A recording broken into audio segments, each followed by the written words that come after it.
Rais William Ruto amejawa na wasiwasi baada ya habari mbaya kuibuka kutoka eneo la magharibi mwa Kenya. Hujambo na karibu kwa taarifa zetu za Kenya Scoop na tafadhali subscribe. Ziara ya kisiasa ya aliyekuwa naibu rais Rigathi Gachagua imepangwa kuanza rasmi siku ya Jumamosi Mei 24 mwaka huu katika kaunti ya Kakamega, ikiwa ni mara ya kwanza kwa kiongozi huyo kutembelea eneo la magharibi tangu kuzindua chama chake kipya cha Democratic Congress Party ama ukipenda DCP mnamo Mei 15 mwaka huu. Na katika uzinduzi huo, Gachagua alimtangaza aliyekuwa seneta wa Kakamega Cleophas Malala kama naibu kiongozi wa chama hicho. Ziara hii inakuja wakati ambapo maandalizi ya uzinduzi rasmi wa DCP yakiendelea, ambapo takriban wajumbe 5,000 wanatarajiwa kuhudhuria hafla hiyo itakayofanyika mnamo Juni 3 mwaka 2025. Na katika ukumbi wa Kasarani Gymnasium, hapa ndipo haya yote yatafanyika.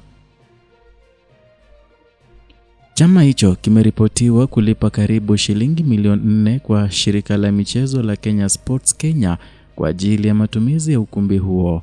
Na katika ziara ya Kakamega, Malala anatarajiwa kuwasilisha rasmi chama cha DCP kwa wafuasi wake, hatua inayolenga kuimarisha ushawishi wa Gachagua haswa katika eneo hilo la magharibi mwa Kenya.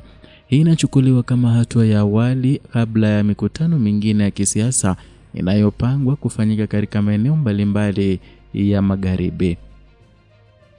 Na ziara hii inafanyika siku chache baada ya gavana Trans Nzoia George Natembeya kukamatwa na kufikishwa mahakamani kwa tuhuma za ufisadi, tukio lililosababisha maandamano katika kaunti hiyo. Natembeya, ambaye ni mkosoaji mkubwa wa serikali ya Kenya Kwanza, ni mwanachama wa chama cha DAP Kenya kinachoongozwa na Eugene Wamalwa, ambaye ni mshirika wa karibu wa Gachagua. Ingawa Natembeya bado hajahudhuria hafla yoyote ya DCP, kuna dalili kwamba mikutano mikubwa ya Gachagua itajumuisha maeneo ya Trans Nzoia. Mbunge wa Mumias Mashariki Peter Salaisi, ambaye pia ni mwanachama wa DAP Kenya, alikamatwa hivi karibuni na kufikishwa mahakamani kwa tuhuma za uchochezi. Hata hivyo haijulikani wazi ikiwa atahudhuria hafla za Jumamosi, ingawa anatoka katika kaunti hiyo.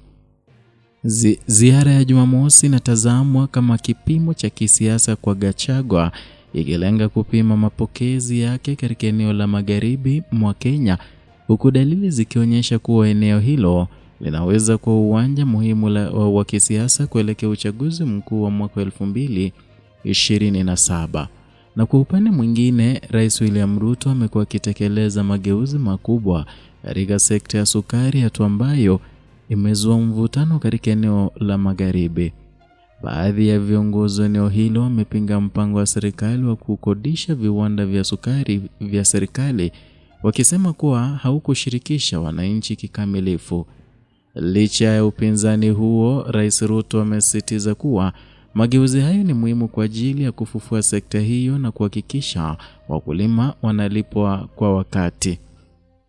Na katika juhudi za kuimarisha sekta ya sukari, Rais Ruto amesaini sheria ya sukari ya mwaka 2024 ambayo inalenga kuanzisha bodi ya sukari ya Kenya na taasisi ya utafiti na mafunzo ya sukari pamoja na utekelezaji wa ushuru wa maendeleo ya sukari. Hatua hizi zinalenga kuongeza uzalishaji, kuboresha ufanisi wa usindikaji na kuhakikisha wakulima wanalipwa kwa wakati. Na vilevile Gachagua kwa upande wake anajitahidi kujenga ushawishi katika jamii ya Waluhya, akisisitiza umuhimu wa jamii hiyo kushirikiana na eneo la Mlima Kenya ili kuunda serikali ijayo. Amedokeza kuwa jamii ya Mlembe ina idadi kubwa ya wapiga kura na inaweza kuwa na nafasi kubwa ya kisiasa ikiwa itaungana na maeneo mengine yenye ushawishi mkubwa.